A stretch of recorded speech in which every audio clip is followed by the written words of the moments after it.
So good evening to all once again. आप सभी का स्वागत है एसके सर के मैराथन क्लास में। अभी हम बहुत जबरदस्त तरीके से नावल को खत्म कर रहे हैं और मुझे ये बताते हुए बड़ी खुशी हो रही कि अब हम अपने नावल मैराथन के सबसे अंतिम नावल को लेकर चल रहे हैं।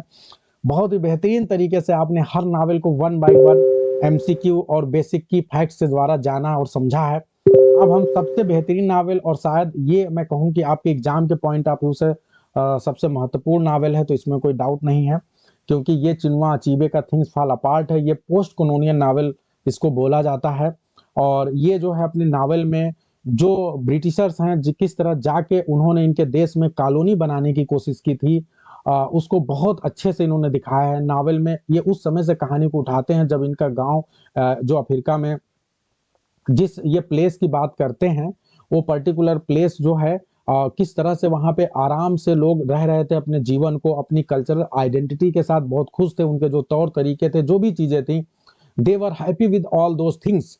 बहुत मजे में थे, बहुत खुश थे, बहुत बढ़िया से उनका जीवन चल रहा था और बहुत अच्छे से उनकी प्रोग्रेस हो रही थी। लेकिन अचानक क्या होता है, ब्रिटिशर्स वहां धीरे धीरे आना शुरू करते हैं और अफ्रीका के एक एक गांव को धीरे धीरे धीरे धीरे धीरे धीरे वो अपने कब्जे में ले लेते हैं। तो इस प्रकार आप बहुत अच्छे से देखते हैं कि कोलोनियलिज्म जो है, यानी कॉलोनी किस प्रकार से बनाने की प्रोसेस जो है अफ्रीका में शुरू होती है और कैसे गांव के गांव गांव धीरे धीरे धीरे धीरे इनके प्रभाव में आ जाते हैं और जो व्यक्ति इनका विरोध करता है उसको कैसे मार दिया जाता है, उसको खत्म कर दिया जाता है। वो सारी चीजें जो है आपको यहाँ पे दिखती है। लेकिन कहीं ना कहीं ये नावल जो कल्चरल आइडेंटिटी है, कल्चरल टर्म्स हैं, उनको बहुत बेहतरीन तरीके से भी अफ्रीका के कल्चर को दिखाने की कोशिश करती है। अब यहाँ पे ध्यान दीजिए, जो चिनुआ अचीबे जी हैं, इनका पूरा नाम है अल्बर्ट, ठीक है, चिनवालू मोगू अचीबे ये है।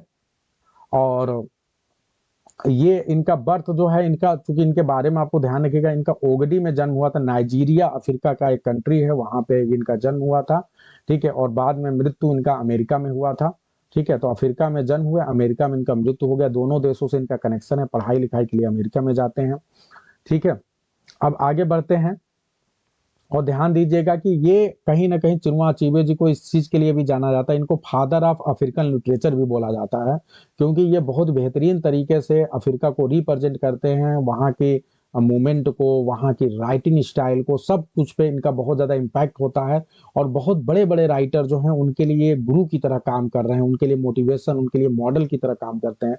तो इसीलिए इनको बहुत ही ज्यादा माना जाता है। ये professor of English and university of Nigeria भी थे ये, और professor of Bard College and Brown University, ये यूएसए में भी प्रोफेसर का काम कर चुके हैं। अब एक सबसे बड़ी बात है जो आपके एग्जाम का क्वेश्चन आता है कि ये बताइए जो थिंग्स फॉल अपार्ट है, ये एक ट्रिलॉजी का पार्ट है, तो ये उसका कौन सा पार्ट है? तो ध्यान रखिएगा, ये चिनुआ अचीबे का पहला नावल है और जो थिंग्स फॉल अपार्ट वाली जो ट्रिलॉजी है उसका ये पहला पार्ट है। और इसके अलावा दो पार्ट भी आपसे एग्जाम में पूछा जा सकता है कि ये बताइए दूसरे पार्ट कौन कौन से हैं। तो दूसरा पार्ट है नो लॉन्गर एट ईज और तीसरा पार्ट है एरो ऑफ गॉड। ये बहुत इंपॉर्टेंट है। इनके और भी दो नावल हैं, a man of people and anthill of savannah, ये भी इंपॉर्टेंट है। इनको बहुत ढेर सारे अवार्ड भी मिले हैं, तो वो अवार्ड आप यहाँ पे देख सकते हैं। Father of modern African literature में आप लोग को पहले ही बता चुका हूँ। तो इनसे रिलेटेड सारी महत्वपूर्ण चीजें हमने बता दी हैं। अब हम आपको चलते हैं नावल की तरफ लेके, और नावल के कुछ बहुत जरूरी जरूरी की फैक्ट्स बता रहे हैं। नावल जो है लिखा गया था 1950s में ही, पब्लिश हुआ था 1958 में। और जो है सेटिंग देखा जाए तो ये देखिए लेट 1890s एंड 90s का है, मतलब 1890 से लेके 1900 तक का जो सेटिंग है, जब वो ऐसा समय है जब प्री कॉलोनियल पीरियड से अर्ली कॉलोनियल पीरियड है। यानी शुरुआत में जब नावल स्टार्ट होता है तो हम देखते हैं कि नावल में कोई कॉलोनी नहीं बनी है, कोई बाहर से नहीं आया है।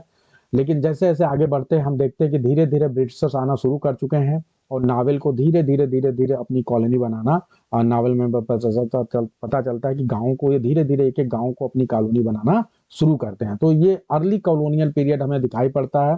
और जब ये नावल एंड होता है तो हमें पता चलता है कि ये जो नावल, ये जो गांव है, इनके गांव का नाम बताए, कौन बताएगा? गांव का नाम बताइए, ओकोंको के गांव का नाम क्या है? देखते कौन बता रहा। ये यूमोफिया, बहुत अच्छा, बहुत अच्छा रुचि। ओकोंको के गांव का नाम है यूमोफिया।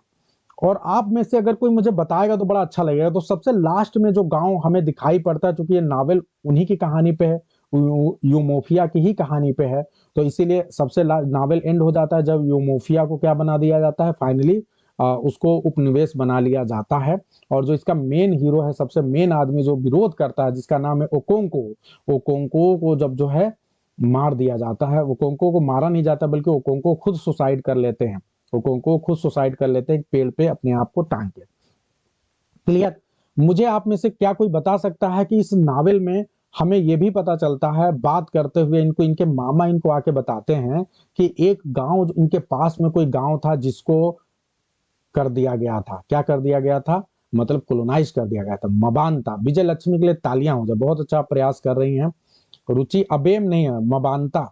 मबानता की अबेम? अरे आप विजय लक्ष्मी गलत बता रही हैं, आप अबेम है, अबेम। अबेम के बारे में सबसे पहले जानकारी मिलती है। सॉरी, वो ज्यादा दिन हो गया ना, मैं मिस कर जाऊंगा, मैं कहूँ मैं पढ़ा तो कुछ और हूँ, नाम भी थोड़े अजीब से हैं। तो सबसे पहले जिस गांव के लोग विरोध करते हैं अबेम के लोग होते हैं। पूरे के पूरे गांव को साफ कर दिया जाता है, जो विरोध करता है सबको मार दिया जाता है और फिर उस गांव को पूरी तरह से कोलोनाइज कर दिया जाता है। हाँ, यस। और इनके जो मैटरनल अंकल हैं, जब इनको इस गांव से निर्वासित कर दिया जाता है, इस गांव से इनको बैनिश कर दिया जाता है, तो किस गांव में जाते हैं वो? उस गांव का नाम है मबानता, जो कि इनके मामा का गांव है। तो ये 3 गांव का जिक्र है, आप लोग याद रखेंगे बहुत अच्छे से। सारी मेन मेन चीजें बता रहा हूं, ठीक है। अगर सेटिंग देखा जाए तो इस गांव में फिक्शनल विलेज है, ये गांव फिक्शनल नाम यहाँ पे यूमोफिया एंड मबानता। ये जो है 2 गांव में पूरी सेटिंग है जो आपको दिखता है। ये अभी नाइजीरिया के दोनों गांव हैं, प्लेसेस हैं।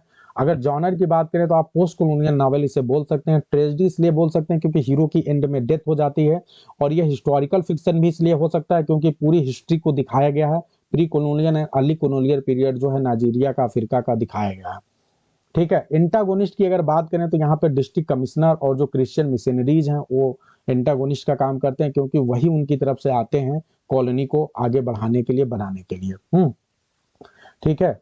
और यहाँ पे जो है अगर एंटागोनिस्ट के रूप में ये तो बहुत ज्यादा नहीं, ये एब्स्ट्रैक्ट है, जहाँ पे जब जब ओकोंको को ये महसूस होता है कि वो कमजोर हैं, ठीक है, फेलियर महसूस कर रहे हैं, तो वो भी एक तरह से उनके एंटागोनिज्म को दिखाता है, क्योंकि वो हर जगह अपने आप को मजबूत दिखाना चाहते हैं। अच्छा, मुझे आप लोग बताएंगे, मैं कहानी में जा रहा हूं लेकिन मेन मेन चीजें जो आपके क्वेश्चन आ सकता है मैं पूछता जा रहा हूं। ये बताइए, आप जैसे पूरे नावल में आप देखते हैं ओकोंको का एक थीम है, एक बहुत इंपॉर्टेंट थीम है कि ओकोंको अपने आप को कमजोर नहीं दिखाना चाहते। बता सकते हैं आप लोग क्या कारण है कि ओकोंको अपने आप को कमजोर नहीं दिखाना चाहते हैं? क्या रीजन है? सबसे पहला रीजन अपने पिता की वजह से, क्योंकि इनके पिताजी कमजोर थे। तो पूरे गांव में ऑलरेडी प्रसिद्ध है कि इनके पापा कमजोर थे, तो ये बिल्कुल अपने पिता की तरह नहीं होना चाहते, यूनोका की तरह। यूनोका इनके पिताजी हैं। तो एक तो पहली चीज ये है, तो जब कभी भी इनको लगता है कि ये कमजोर पड़ रहे हैं तो इनको किसी को मारना पड़ता, पीछे नहीं हट रहे हैं। यहां तक कि उस बच्चे को जिसको इन्होंने 3 साल तक पाला है, 3 साल तक पाला है, जिससे बहुत ही इमोशनल लगाव था, अपने बेटे से ज्यादा उस लड़के को ये पसंद करते थे। लेकिन उस बेटे को, आपको पता है सबसे पहला प्रहार करने वाला, मौत का प्रहार करने वाला कौन है? यही है। जब इनके बेटे को मारा जा रहा है, ऐसा भविष्यवाणी हो जाती है कि भाई इनके बेटे को मरना पड़ेगा, और उस समय जो है जब वो बेटा चिल्ला के भागता है कि पापा मुझे बचा लो, अंतिम प्रहार करने वाला कौन है? यही। ये समझ लीजिए।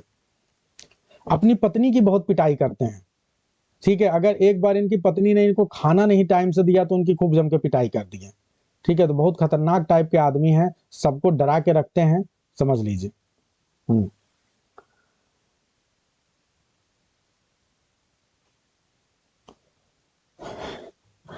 तो मजा आ रहा है आप लोग को? अब जो सबसे महत्वपूर्ण बात है जो इस एग्जाम के लिए, आपके एग्जाम में क्वेश्चन पूछा जाएगा, अगर एक ही क्वेश्चन पूछेगा और अगर महत्वपूर्ण है तो ये है कि ये बताओ कि इनका जो है ये जो नावल है इसका टाइटल कहां से लिया गया है?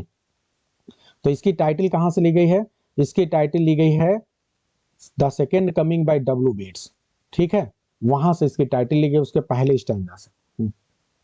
तो बहुत इंपॉर्टेंट है, सारी महत्वपूर्ण चीजें मैंने बता दिया। करेक्टर ओकोंको आप सभी को पता है कि मेन करेक्टर उनोका इनके पिताजी हैं, नोए इनका बेटा। इनका जो बेटा है सबसे बड़ा बेटा, उसके ऊपर प्रभाव है क्या उनके, वो ओकोंको की तरह है या इनके पापा की तरह है? क्या नोए जो है अपने दादाजी पे गया है कि अपने पापा पे गया? तो दादाजी पे गया है, वो भी डरपोक टाइप का है। तो ये अपने उस बेटे को बिल्कुल भी पसंद नहीं करते हैं, बल्कि अपने बेटे से ज्यादा ये अपनी बेटी को पसंद करते हैं। बेटी का नाम बता सकते हैं? इनकी बेटी का क्या नाम है जिसे बहुत पसंद करते हैं? ठीक है, तो क्या नाम है? एजिनमा। बेटी का नाम क्या है? एजिनमा। एजिनमा नाम है जिसे ये बहुत पसंद करते हैं।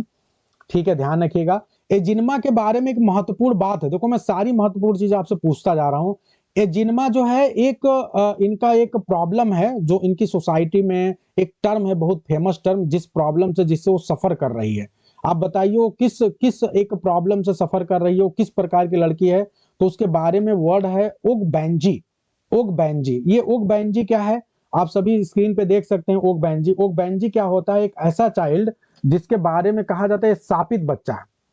शापित बच्चा का मतलब ये हुआ कि जैसे कोई बच्चा है, अगर वो बार बार होने की कोशिश कर रहा है, लेकिन जैसे या तो पेट में ही मर जा रहा है, या मिस कैरियज हो जा रहा है, या पैदा होने के बाद मर जाए, लेकिन वो बच्चा इस दुनिया में आना चाहता है, इसलिए जब तक वो आ नहीं जाएगा तब तक ये प्रोसेस चलता रहेगा। तो इनको बैंजी इसलिए बोला गया है क्योंकि इनके आने से पहले बहुत बार जो है, जो अंतिम बच्चा था वो बहुत बार मरा। इसका मतलब ये माना जाता है कि यही आना चाहती थी, ठीक है, लेकिन इतनी बार उसको सामना करना पड़ा सफरिंग का, और अंत में फाइनली वो आ ही गई। ये है, क्योंकि सोल तो नहीं मरता ना, तो ये बात है। तो ये है, तो आप, उम्मीद है सबकी समझ में आ रहा होगा। और यही वो बच्चा है जिसको चाहते थे कि काश ये लड़की ना होकर लड़का होती, क्योंकि ये इनको बहुत पसंद करते हैं पिताजी। अब इसमें ध्यान रखिएगा, अगर आपसे एग्जाम में क्वेश्चन पूछा जाए कि ये बताओ कि ओबीरिका जो है कौन है, इनके बेस्ट फ्रेंड कौन है, क्योंकि एग्जाम में ये भी पूछा इनके बेस्ट फ्रेंड कौन है, ओबीरिका, तो ये याद रखना है। और ये आपसे एग्जाम में पूछा जा सकता है कि इनके चाचा जी का नाम क्या है, तो उचेंडू। उचेंडू इनके चाचा जी का नाम है। उचेंडू को ध्यान रखिएगा, वो मबांता विलेज से रहते हैं, इनके माता का गांव था वो। अब फिर आपसे दो क्वेश्चन और, एक को क्वेश्चन पूछा जा सकता है, हाँ इनके चाचा चांडू, हाँ हाँ वो चांडू चाचा, ठीक है भाई।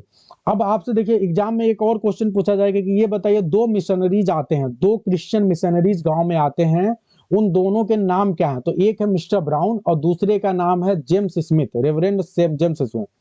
अब फिर एक क्वेश्चन पूछा जाएगा कि ये बताओ कि अच्छा वाला कौन है, कौन ऐसा जो मिशनरी है जो बहुत अच्छे नेचर का था, ज्यादा लोगों को परेशान नहीं करता था, तो वो कौन था? Mister brown.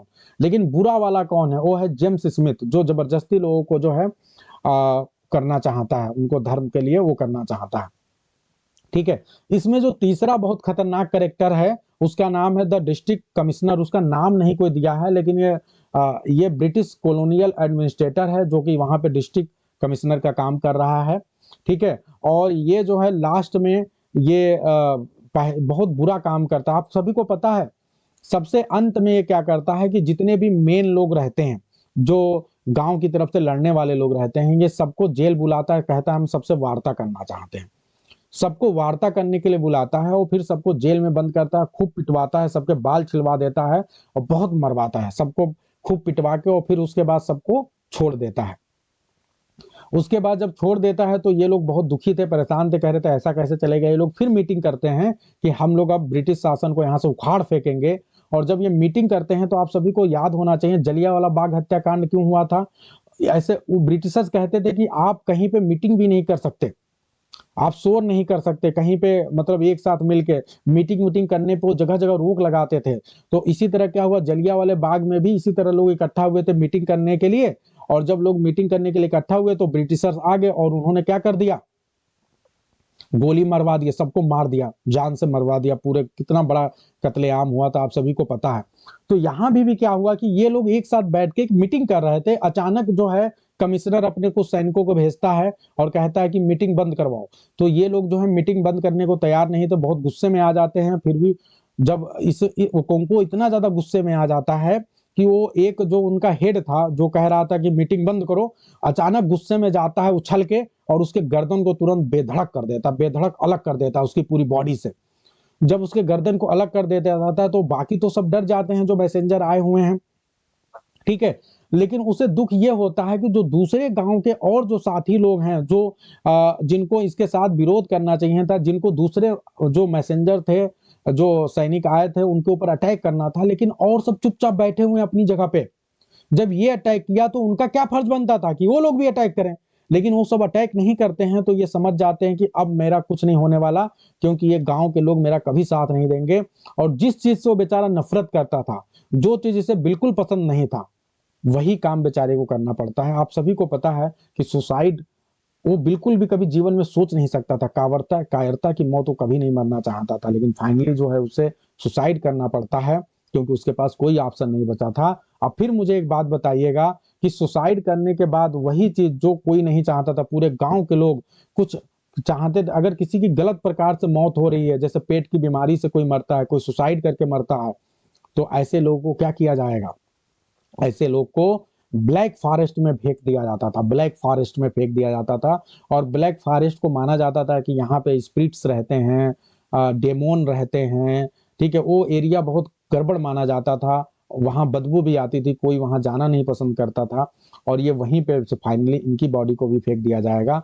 और आप सोचिए कितना आयरनी है कि जिस चीज को लोग मानते थे कि ये गड़बड़ है, जब अंग्रेज आते हैं और इन लोगों को कुछ नहीं समझ में आता है कि हम उनको कहाँ जगह दें, तो कहाँ जगह दिया जाता है? अंग्रेजों को ब्लैक फॉरेस्ट वाली जगह दिया जाता है। और ये सोचा जाता है कि यहाँ पे जो जाएगा उसको तो ऑलरेडी जो है वहां पे स्पिरिट्स हैं, भूत प्रेत हैं, वो सब क्या कर देंगे, खत्म कर देंगे। लेकिन उल्टा होता है इन लोगों को, चूंकि ये जो जो मानता नहीं उसको कुछ नहीं होता।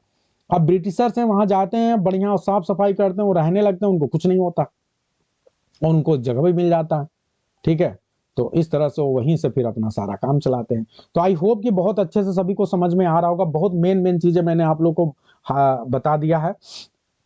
चीलो को याद रखिएगा। चीलो कौन है? चीलो एक प्रिस्टेस है, एक बाला की। एक बाला वहां पे क्या है? एक बाला जो है एक तरह से कह सकते हैं आप मंदिर है, टेम्पल है, जो कि वराइकल वहां पे हिल्स एंड केव्स में ओरेकल के लिए जाना जाता है, किसी प्रकार की भविष्यवाणी के लिए। और उस टेम्पल में कौन रहती हैं? चीलो, चीलो रहती हैं। तो चीलो का नाम याद रखिएगा आप लोग। ये एक विडो है और ये एक विफी से फ्रेंडली है काफी, तो याद रखेंगे आप लोग चीलो को। तो ये है यूनोक। यूनोक का नाम आप लोग को बहुत याद रखना जरूरी है। नोक, ये नोक जो है ये नोक झोंक करता रहता है। क्या करता रहता है? नोक झोंक। ये दुष्ट टाइप का आदमी है, बताइए, अपने ही गांव लोगों के खिलाफ में चला जाता है, ठीक है। ये क्या है, अगर देखा जाए तो एक व्यक्ति तो साइकोलॉजिकली बीमार है, परेशान है, इसलिए वो कन्वर्ट होता है। कौन है? नोए। नोए जो कि उसका बेटा है। जो नोए है वो क्या करता है? नोए जो है क्रिश्चियनिटी स्वीकार कर लेता है क्योंकि वो अपने पिता से भी नाराज रहता है। बताइए नोए जो है फाइनली कब पूरी तरह से टूट जाता है और ये डिसाइड करता है कि मुझे जो है क्रिश्चियनिटी स्वीकार करना? बता सकते हैं आप लोग? जब आइकेम फुना को मार दिया जाता है, जब आइकेम फुना को खुद उसका पिता मारता है और वहां पे नोए खड़ा है, नोए को बहुत घृणा हो जाती है, अपने पिता से नफरत हो जाती है, कहती है कि ये बताओ ये मेरे भाई को ही मार दिया, क्योंकि नोए को कहीं ना कहीं आइकेम फुना से प्यार हो गया था, ठीक है। तो बहुत दुखी हो जाता है और फिर उसके बाद कहता है मैं नहीं रहूंगा, मजबूरी में वो रहता है। और जब उसे मौका मिलता है वो मिशनरी स्कूल ज्वाइन कर लेता है, ठीक है। और वो उधर चला जाता है। वो तो चलो चलो, वो तो परिस्थितियां ने उसको उधर भेजा। इसके अलावा बताइए, आपसे एग्जाम में क्वेश्चन पूछा सकता है कौन कौन से लोग जो है क्रिश्चियनिटी को स्वीकार करते हैं? तो एक तो नोए है, दूसरे नंबर पे जो वहां के सबसे ज्यादा सताए हुए दबे हुए लोग थे, शूद्र लोग आप कह लीजिए, उनके लिए भी टर्म है, अभी मैं आपको टर्म बताता हूं। तो वो लोग स्वीकार कर लेते हैं। और तीसरे नंबर पे जो है एक आपका ये है यूनोक। जो यूनोक है, यूनोक जो है ये स्वीकार करता है। और ये क्या करता है? ये खतरनाक टाइप का आदमी है, ये समझ लो पावर के लिए स्वीकार करता है या अपने फायदे के लिए स्वीकार करता है। और ये सिर्फ स्वीकार ही नहीं करता है, ये सारे राज खोलता है, वो हर काम करता है जिसकी वजह से ज्यादा भड़क जाए, ज्यादा दिक्कतें क्रिएट हो जाए। ये सबसे बड़ी बात करता है। एक आप लोग को मैंने बताया था कि एक बहुत बड़ा इनके अंदर एक ट्रेडिशन था, ईगू ईगू। आप इसमें क्या करिए, डब्लू को साइलेंट कर लीजिए। ठीक है। तो ईगू ईगू, ईगू गु, जो ईगू गु जो है एक प्रकार के, ये कौन लोग थे? ये गांव के सबसे ज्यादा समर्थित, गांव के सबसे ज्यादा सम्मानित लोग थे। ईगू ईगू गु, ईगू गु ईगुगु, ये गांव के सबसे ज्यादा सम्मानित लोग थे, ईगुगु। और आपको सभी को पता होना चाहिए ओकोंको भी उनमें से एक था।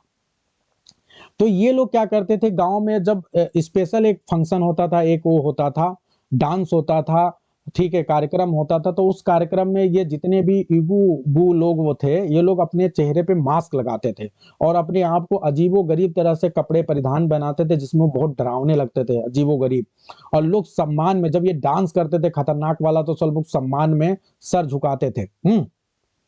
ठीक है, ध्यान रखिएगा, ये जो इगुगु में लोग हैं, ये इनका जो मास्क है वो बहुत सम्मानित माना जाता है, कभी मास्क नहीं उतारते थे। लेकिन ये चुट्टा क्या करता है, इनोक जो है ये क्या करता है, जब इगुगु वाला फंक्शन हो रहा था इन लोगों का, तो ये क्या करता है, जाके इनका मास्क उतार देता है एक का। और जब मास्क उतार देता है तो फिर उसके बाद फिर बहुत बवाल हो जाता है, क्योंकि ये बहुत गलत माना जाता है, हैं। फिर इस पे बहुत बवाल होता है, बहुत वो सब लोग नाराज हो जाते हैं और जाके जितने भी गांव आग लगा देते हैं, जो वाहन वगैरह जितने भी गाड़ी वाड़ी सब आग लगा के बहुत ज्यादा क्रांति हो जाती है। तो आई होप कि बहुत अच्छे से आप लोग को समझ में आ गया होगा सारा जो मेजर कैरेक्टर्स है, जो जो चीजें आपके एग्जाम में आ सकती हैं, वो सारी चीजें मैंने आपको मजे मजे में खेल खेल में बता दिया है। इविल फॉरेस्ट आप लोग याद रखेंगे। अगर आपसे पूछा जाए ये बताओ यूनोका जो इनके पिताजी उनको कहाँ फेंका जाता है, तो इविल फॉरेस्ट में। उनको सही से दफनाया नहीं जाता, इविल फॉरेस्ट में फेंक दिया जाता है, ध्यान रखना है। और फिर आपसे पूछा जाएगा इनको कहाँ फेंका जाता, तो ये भी इविल फॉरेस्ट में फेंक दिए जाते हैं। वो कोंको ने अपनी पत्नी को कब मारा था, तो वी का पीस के समय मारा था, ठीक है, ध्यान रखिएगा। अपनी सबसे छोटी पत्नी को मारा था, ठीक है। एक क्वेश्चन आपसे पूछा जा सकता है कि ये बताओ इनमें से कौन इनकी पत्नी नहीं है, तो ये याद रखना है कितनी इनकी कौन पत्नी नहीं है। एग्जाम में ये भी पूछा जा सकता है कितनी पत्नियां थी, ये भी पूछा जा सकता है। तो याद रखिएगा, आपको सब कुछ मैंने बता दिया है। और मेरे ख्याल से जो है,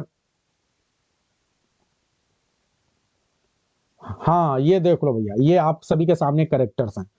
इनकी इनकी इनका फैमिली स्ट्रक्चर ओकोंको है, इनके पिताजी हैं इनोका, इनके बेटे का नाम है नोए, इनके दूसरा बेटा जो गोद लेते हैं उसका नाम है आइकेम फुना, और उसके बाद से जो है इनकी सेकेंड पत्नी है एक वेफी, और इसके अलावा जो इनकी बेटी का नाम है एजिनमा, और इनकी जो सबसे छोटी वाली पत्नी एंगेस्ट है उसका नाम है ओजिगो। क्लियर है सभी को? तो ये इनकी परिवार है, नाम याद रखना है, ये पूछा।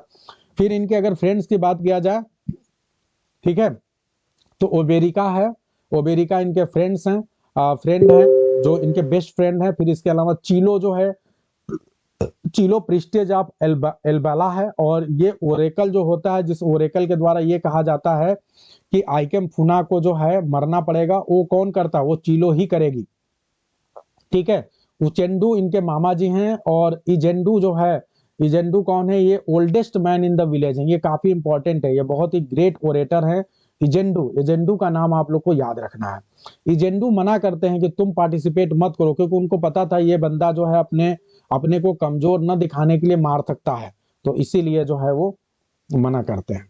तीसरी पत्नी का नाम ढूंढ के बताएंगे आपको थोड़ा, छाया जी। अब आगे ध्यान दीजिए, मिशनरीज वाला जो तीसरा ग्रुप है, जो एंटागोनिस्ट लोग का ग्रुप है, उनका नाम याद रखेंगे, mister brown, reverend James Smith, और डिस्ट्रिक्ट कमिश्नर और इसमें आपको यह ध्यान रखना है कि हाँ पहली पत्नी का नाम नहीं, सेकंड और थर्ड का तो नाम है, पहली का नाम मैं ओरिजिनल टेक्स्ट में देखूंगा, अगर मिलेगा तो आप लोग को भेज दूंगा। देखो इनकी जो सबसे लास्ट वाली जो पत्नी है, छोटी वाली, उसका नाम आप सभी को पता है, ठीक है, ओजिगो। और सबसे सेकेंड नंबर की पत्नी है एक वेफी, ठीक है। चलिए अब आगे बढ़ते हैं, और ध्यान दीजिए, जो डिस्ट्रिक्ट कमिश्नर है इनका रोल इसलिए इंपॉर्टेंट है क्योंकि इनके ऊपर एक क्वेश्चन आता है कि ये कौन सी बुक लिखना चाहते हैं। ये जो गांव के लोग हैं, जो लोग ये पूरा अपना लड़ाई लड़ते हैं, अपने आप को बचाने की कोशिश करते हैं, तो ये एक बुक लिख रहा है दुष्ट, ये जो कमिश्नर है, डिस्ट्रिक्ट कमिश्नर, और ये कहता है कि मेरे बुक में एक पैराग्राफ पाने के तो हकदार हैं लोग, एक पैराग्राफ मैं लिख दूंगा इस गांव के ऊपर, हैं। तो एक पैराग्राफ जो लिखेगा, उस बुक का नाम देखिए क्या है, the pacification of primitive tribes of lower Niger. नाम से भी कितना खराब लग रहा है। ये क्या कर रहे हैं, ये पैसिफाई कर रहे हैं, पीस डाल रहे हैं, सोच लो। ये नहीं कर रहे हैं कि कत्लेआम कर रहे हैं, पैसिफिकेशन कर रहे हैं, जैसे कोई बहुत बड़ा समाज सेवक काम कर दिए है। और जो नाइजर के लोग हैं लोअर हैं, बहुत नीचे तबके के लोग हैं भाई, सभ्यता वगैरह के मामले में, और साथ ही साथ प्रिमिटिव ट्राइब है, उनको ट्राइब बोला जा रहा है, ठीक है। तो ये चीज है, ये दिखाया गया क्योंकि जो वेस्टर्न है उनकी सोच वैसी ही है। तो ये बहुत बड़ा रेसिस्ट है, एरोगेंट टाइप का है, और ये इस तरह का एक बुक, तो ये आपके एग्जाम में पूछा जा सकता है कि कौन सा बुक लिखना चाहता है। और ध्यान रखिएगा, ईगू ईगू ध्यान रखिएगा, ईगू ईगू बहुत खतरनाक है। ईगू गु ये जो है एंसेस्ट्रल स्पिरिट है, और इनका जो है मास्क उठाने की कोशिश करता है कौन, इनोक, इससे बहुत ज्यादा बवाल हो जाता है। तो ये आपने सब देख लिया। अब जल्दी जल्दी जो है इस नावल के जो है एमसीक्यू हम फटाफट देखेंगे और इसी के साथ आज की क्लास खत्म हो जाएगी। चलिए भैया एमसीक्यू फटाफट देख लेते हैं। ठीक है, अच्छा एक क्वेश्चन जाते जाते बताइए, देखते हैं कौन बता पाएगा। बताइए, ये बताइए जब नावल की शुरुआत होती है तो चूंकि ये जो हमारा हीरो है इसको एक गेम बहुत पसंद है, इसको एक गेम पसंद है, बताइए कौन सा गेम? तो रेसलिंग। इन्हें कुश्ती करना बहुत पसंद है। कुश्ती में हराते किसको हैं? ये आपके एग्जाम नावल की शुरुआत यहीं से होती है कि कुश्ती में ये हराते हैं और बहुत खतरनाक आदमी को हराते हैं। वो मैंने आपको लाइन दे दिया है, जरा ध्यान दीजिए। वो लाइन ये है, देखो वो ये है, Okonkwo was well known throughout the 9 villages and even beyond. 9 villages में ओकोंको का बहुत नाम था और जिसको ये हराते हैं वो कौन है? अमलजिन एमालिंज एमालिंज द कैट उसका नाम था। ठीक है, Amalinze the great warrior who fight 7 years was unbeaten. ये 7 साल तक इसको कोई हरा नहीं पाया था। ठीक है, 7 साल तक इसको कोई हरा नहीं पाया था, लेकिन हमारा ओकोंको इनको हरा देता है। तो इसका नाम क्या है? एमालिंज द कैट, नाम बहुत फेमस है इसका। तो इसको ये हरा देते हैं। ये आपके एग्जाम में क्वेश्चन आ सकता है। 7 साल तक अनबीटन था। यूमोफिया गांव से लेकर मबानता मबैनो तक कोई इसको हरा नहीं पाया था, लेकिन इसको फाइनली जो है हरा देते हैं हमारा हीरो। तो बहुत फेमस हो जाता है हमारा हीरो। अब जल्दी जल्दी एमसीक्यू देखते हैं। Who is the author of things fall apart? Chinua Achebe. दूसरा क्वेश्चन है कि from which poem the title has been taken? The second coming. What is the name of Okonkwo father? सब लोग स्कोर लास्ट में बताएंगे। Unoka. आगे which sport did Okonkwo excel? Wrestling में इनको बहुत पसंद है। ठीक है, what is the name of the boy given to Okonkwo? इनका क्या नाम है? तो बच्चे का आइकेम फुना। आइकेम फुना को क्यों दिया जाता है आप सभी को बताएं। इनके गांव की एक महिला है, वो दूसरे गांव में जाती है, मबैनो गांव में। तो मबैनो में जब वो जाती है तो उसकी मृत्यु हो जाती है किसी कारणवश। जब वो मर जाती है तो उसका नियम होता है कि अगर कोई मर गया तो गांव आपको महिला के बदले महिला देना पड़ेगा और एक लड़का भी देना पड़ेगा। तो एक वर्जिन, इनके गांव की एक महिला मरती है तो उसके गांव से एक वर्जिन आती है और एक लड़का आता है। ठीक है, और इस लड़की को कौन रखता है? आइकेम फुना को रखने का कहा जाता है इनको रखने को। ठीक है, ओकोंको को तो याद रखेंगे आप लोग। और ओकोंको 3 साल तक इनके पास रहता है, फिर उसकी मौत हो जाती है और इनका मेन प्रयास होता है। What is the main crop? ये भी ध्यान रखना, मेन क्रॉप उस यूमोफिया गांव में जो सबसे मेन क्रॉप था जो उगाया जाता था, कौन उगाया जाता था? वो याम है। और आपको बताऊं ओकोंको इसी क्रॉप को उगा के बहुत अमीर हो गए थे। इसको किंग ऑफ क्रॉप भी बोलते हैं हम। ठीक है, Y is ओकोंको exiled from Umuofia? Umuofia से क्यों ओकोंको को भगाया जाता है? 7 साल के लिए इनको बैनिश किया जाता है क्योंकि जो गांव के सबसे इल्डेस्ट व्यक्ति थे इजेंडू, एजेंडू का बताइए क्या हो रहा था? इजेंडू का जो है बरियल दाह संस्कार हो रहा था। और उसी दाह संस्कार में क्या होता है कि गलती से एक गोली चलाते हैं और गोली लग जाता है किसको? इनके बेटे को लग जाता है। बताइए, बाप के सामने ही बेटे, बाप को दफनाया जा रहा है, बेटे की मौत हो गई। बहुत बुरा होता है भाई। तो फिर जो है 7 साल के लिए इनको सजा दी जाती है। हाउ लॉन्ग डज ही जाइल? 7 साल के लिए इनको जाइल किया आता है। Who is the crystal of beauty? Crystal of beauty किसको बोलते हैं? तो ये अपनी बेटी को बोलते हैं, इजिनमा को बोलते हैं, जो कि एक वुफी की पत्नी है, बेटी है। व्हाट इज एन ओग बैंजी? आप सभी को बता चुका हूं ओग बैंजी कौन है। एक विकेट चाइल्ड है जो dies and return to torment the mother, जो मरता है फिर आता है, मरता है फिर आता है। ठीक है, तो एजिनमा को माना जाता है कि ये बेंजी है क्योंकि अंत में ये फाइनली यही जीवित बचती है। तो ये माना जाता है कि ये बार बार मर रही थी, जी रही थी, मर रही थी, जी रही थी, ये आना ही चाहती थी। हुई चीलो? चीलो कौन है? ये प्रिस्टेज है एक बाला की। आगे बढ़ते हैं। Which missionary is portrayed as tolerant and willing to discuss theology? कौन मिशनरी है जो थोड़ा सा टॉलरेंट टाइप का था? तो वो कौन है? Mister Brown. What happens to the village of Abame? Abame village को क्या होता है? इसको पूरी तरह से खत्म कर दिया जाता है गांव लोग व्हाइट मैन के द्वारा, यानी उसको पूरी तरह से कोलोनाइज कर दिया जाता है मिलिट्री पावर के द्वारा। What does Enoch do that sparks a conflict? Enoch क्या करता है जिससे कॉन्फ्लिक्ट हो जाता है? तो ये अनमास्क कर देता है ईगू को। ठीक है, हाउ डज ओकोंको डाई? ओकोंको कैसे मरता है? खुद को फांसी पे लटका देता है। What is the title of the book district magistrate plans to write? बताइए बुक का नाम क्या है जो लिखना चाहते हैं? The pacification of primitive tribes of lower Niger. आगे बढ़ते हैं। Who is ओबेरिका? ओबेरिका इसके बेस्ट फ्रेंड है, आप सभी को बता चुके हैं। What is the Kauri? Kauri क्या होता है? काउरी वास्तव में जो पैसा है, करेंसी है यूमोफिया की, उसको हम काउरी बोलते हैं। ठीक है, आगे बढ़ते हैं। What is iron horse? Iron horse क्या है? तो आयरन हार्स बाइसिकल को यूज किया गया है। लोकल जो है व्हाइट मैन जो बाइसिकल को चलाते हैं, तो बाइसिकल को वो लोग कहते हैं ये आयरन हॉर्स है। ठीक है, वहां के जो गांव के लोग थे। Which part of the book does Okonkwo kill the messenger? Messenger को कब मारता है? तो सबसे एंड वाले पार्ट में मारता था। ठीक है, तो आई होप कि बहुत अच्छे समझ में आया। सभी लोग बताएं दिल और मन से मजा आया कि नहीं? हमने आपको एक अलग तरीके से पढ़ाया, सब कुछ इसमें करवा दिया, एवरीथिंग। एक भी क्वेश्चन इससे बाहर आने वाला नहीं है। एवरीथिंग मैंने करवा दिया, सब बता दिया, और इस तरह से जो नावल का मैराथन है वो हमने खत्म कर दिया। कितने कितने नंबर मिले हैं? 19 नंबर मिला अमित को, छाया जी को मिला है 17, 18 मिला है अनीता जी को। बहुत अच्छा जी, बहुत शानदार। तो अब आप लोग बताइए, कॉन्फिडेंस महसूस कर रहे हैं कि नहीं? हृदय की गहराइयों में गया कि नहीं? पुष्पा 18, चंचल 19। अरे ईगू ईगू ईगू ईगू क्या है? आपने सुना है ना, इलू इलू क्या है? ये इलू इलू। तो इसी तरह ये ईगू ईगू क्या है? ये ईगू ईगू। तो ईगू जो है, ध्यान रखना है कि गांव के एंसेस्ट्रल स्पिरिट माने जाते हैं, रेस्पेक्टेड पीपल।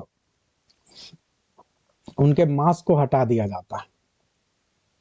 यूमोफिया, हाँ।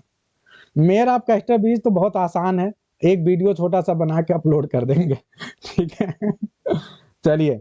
तो बहुत ही शानदार तरीके से हमने किया। सभी को बेस्ट विशेष, आपकी जो है सफलता के लिए बहुत ढेर सारी शुभकामनाएं। और फिर आपको जानकर बड़ी वो होगी, मैंने बीच में समय लिया था, लेकिन चलिए कोई नहीं, अब बहुत अच्छे से आप लोग का हो गया। और उम्मीद है कि आप लोग निश्चित तौर पे बहुत आगे बढ़ेंगे और इस नौकरी को इस बार लेके मानेंगे। ठीक है, आज की क्लास अब यहीं पे एंड करते हैं। मुझे खुद नहीं पता मैं क्या करूंगा अभी। फिलहाल मैं चाहता हूं कि आप लोग अगले क्लास पे ध्यान दें, और आज की क्लास को यहीं पे एंड करते हैं। सभी को गुड नाइट।